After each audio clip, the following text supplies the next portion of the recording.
નમસ્કાર. ઓમ વક્રતુંડ મહાકાય સૂર્યકોટિ સમપ્રભો નિર્વિઘ્નમ કુરુ મે દેવ સર્વકાર્યેષુ સર્વદા. નડતા ગ્રહના શાંતિના સરળ ઉપાય. આપણે બુધ ગ્રહ ઉપર થોડી વાતો કરીએ છીએ. બુધ જન્મકુંડળીમાં કઈ રીતે બિરાજમાન થયા છે બુધ મહારાજ, એના ઉપરથી આપણે નક્કી કરી શકીએ છીએ કે આપણો બુધ શું ફળ આપશે. શુભ ફળ આપશે કે બુધનું જે ફળ મળવું જોઈએ તે મળશે નહીં. બુધ એ બુદ્ધિનો કારક ગ્રહ છે.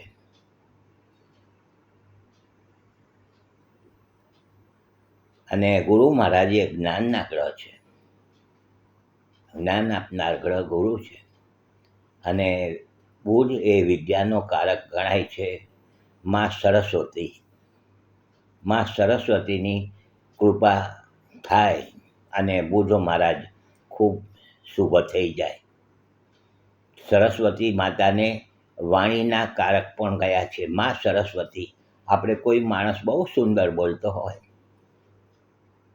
અને આપણને એની અસર થતી હોય તો કે એની વાણીમાં સરસ્વતી બિરાજમાન થયા છે. માં સરસ્વતી તો વાણીનો કારક બુધ છે. મેં એમ કહ્યું ગયા એપિસોડમાં. તો માં સરસ્વતીની કૃપા આપણે મેળવવાની છે. વિદ્યાર્થીઓને બુદ્ધિનો કારક છે, વિદ્યાનો કારક ગ્રહ બુધ છે. તો માં સરસ્વતીની ઉપાસના એમણે કરવી જોઈએ. વાંચેલું યાદ નથી રહેતું. માં સરસ્વતીના શરણમાં જવાથી માની કૃપા ચોક્કસ ઉતરે છે. બુધ અને સરસ્વતી બે એકબીજાની સાથે જોડાયેલા છે. જન્મકુંડળીમાં બુધ કયા સ્થાનનો માલિક બન્યો છે, બુધ કઈ રાશિમાં બિરાજમાન થયા છે, બુધ કોની સાથે બિરાજમાન થયા છે, બુધ કેટલા ડિગ્રીનો છે, કેટલા અંશનો છે, એ તમામ રીતે જોયા પછી આપણને ખ્યાલ આવતો હોય છે કે બુધ આપણો જન્મકુંડળીમાં કઈ રીતે ફળ પ્રદાન કરાવશે. અંકશાસ્ત્ર મુજબ બુધનો આંક 5નો ગણાય છે. 5નો આંક બુધનો. જે લોકોના 5 તારીખે જન્મ થયા છે, 14 તારીખે જન્મ થયા છે, 13 તારીખે, 23 તારીખે જન્મ થયા છે, તે આ લોકો 5ના પ્રભાવમાં આવે છે. બુધના પ્રભાવમાં. હાથની અંદર હસ્તરેખાશાસ્ત્રમાં આ બુધની આંગળી ગણી છે. આ બુધની નાની આંગળી એ બુધની આંગળી ગણાય છે. આ બુધની આંગળી અને આ નીચે બુધનો પર્વત, બુધનો પહાડ આ બાજુ, અને આ બુધની આંગળી અને બુધનો પહાડ. તો આના પરથી ખ્યાલ આવી જાય છે.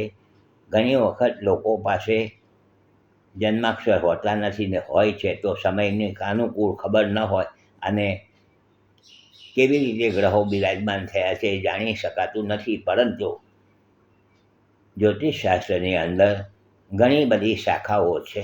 અલગ અલગ રીતે જાણી શકાય છે. એટલે એમાં બહુ ટેન્શન લેવાની જરૂર નથી. કોઈ પણ જ્યારે ગ્રહનો નંગ પહેરીએ આપણે ત્યારે ચોક્કસ યોગ્ય નિષ્ણાત વ્યક્તિની સલાહ સૂચન મુજબ જ નંગ ધારણ કરવા જોઈએ. આ બધી વાતો છે.